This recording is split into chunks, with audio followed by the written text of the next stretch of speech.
এনেকুৱা এখন মাছৰ সুন্দৰ জোল যদি আপোনালোকৰ ভাতৰ কাঁহীৰ কাষত পায় তেতিয়াহ'লে কেনেকুৱা লাগিব বাৰু মনটো। আৰু আজি এয়া দেখিছেনে মাছ বনাবলৈ লৈছোঁ মই। আৰু মাছখিনি পিচটো চাই পেলাই চিনি পাইছেনে কি মাছ? নিশ্চয় পোৱা নাই নহয়নে? এয়া আমাৰ মিষ্টাৰৰ অলৱেজ ফেভাৰেট বাহু মাছ। আমি আকৌ বাহু মাছ খাবলৈ বেয়া পাওঁ, কিন্তু তেখেতে আকৌ ইমানেই ভাল পায়, মানে মাছ আনিলে বাহু মাছেই আনে। আৰু মাইনাই ভাল পায় কুঁহি চুহি তেনেকুৱা মাছ, মানে বহুত ভাল পায়। হুল থকা মাছেই বেছি ভাল পায়, ইলিচ কুঁহি এনেকুৱা মাছবিলাক ভাল পায়। আৰু মই ফুলকবি বিলাহী আৰু সতি বনামে আলু দি পেলাই মাছৰ জোল। আৰু আজিকালি যিহেতু সকলোবিলাক চব্জিতেই মানে সাৰ দিয়া থাকে, সেইকাৰণে মই ফুলকবিখিনি একদম বইল কৰি পেলাই পানী চানী পেলাই লৈছোঁ। আৰু এয়া তেলত মই খুব চিম্পুলকৈ বনাব লৈছোঁ।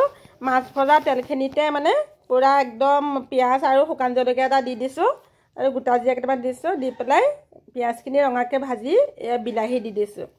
আৰু দালি আছে যিহেতু একেবাৰে অতিপাত জোলো নকৰোঁ, অকণমান কমাই বনাম। আৰু বাবুৱে নাখায়, সেইকাৰণে মানে অলপ আমি তিনিটাহে, এই তেনেকৈ হৈ যাব। এয়া বিলাহীখিনি মই ভাজি আছোঁ। আৰু বিলাহীখিনি মানে পূৰা গলি যোৱালৈকে ভাজি থাকিব লাগিব। আৰু বিলাহীখিনি ভজা হৈ যোৱাৰ পিছতে এয়া দেখিছেনে, মই একদম পূৰা হেৰিখিনি দি দিলোঁ। দিয়াৰ পিছতে এয়া পানী দি দিছোঁ। আৰু পানীখিনি মানে আমাৰ আকৌ গেছৰ চোলাটো মানে একদম এটা চোলা বেয়া হৈ আছে, সেইকাৰণে ঠাণ্ডা পানী দিলোঁ। এয়া উতল আহোঁতে এতিয়াহে মই মাছ দিম, মানে যিহেতু মানে উতল আহিলে মাছ দি পেলাই অলপ সময় সিজাব লাগিব, তেতিয়া মানে টেষ্টটো বহুত ভাল লাগে। মাছৰ যিটো ফ্লেভাৰ সেইটো হেৰিয়লৈ গুচি যায়। আৰু এয়া মই ডাঙৰ ডাঙৰ চাই পেলাই 3 পিচ মাছ দি দিম 3জন মানুহৰ কাৰণে। বাকী মাছখিনি ফ্ৰাই কৰি পেলাই খাব লাগিব। আৰু যিসকলে মাছ ভাল পায় নিশ্চয় মোৰ ৰেচিপিটো ভাল পাব। আৰু এতিয়া মানে তৰকাৰী ভাজি বনাবলৈ বহুতেই ভাল লাগে, যিহেতু ধনিয়া পাত মাই ফেভাৰেট। বাহু মাছ মিষ্টাৰৰ ফেভাৰেট আৰু ধনিয়া পাত মোৰ ফেভাৰেট। কিন্তু এটা কথা, মই ধনিয়া পাত ভাল পাওঁ হয়, কিন্তু মাংসত কিন্তু মই ধনিয়া পাত নিদিওঁ দেই।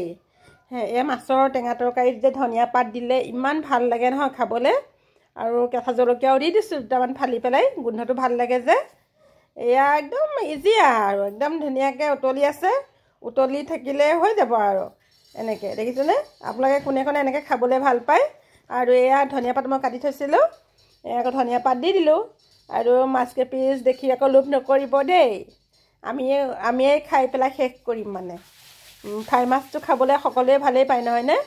এই ধনিয়া পাত দিয়াৰ পিছত মানে বেছি সময় উতলিবলৈ দিব নালাগে, কাৰণ গোন্ধটো গুচি যাব। মোৰ মাছৰ তৰকাৰী ৰেডি হৈ গ'ল।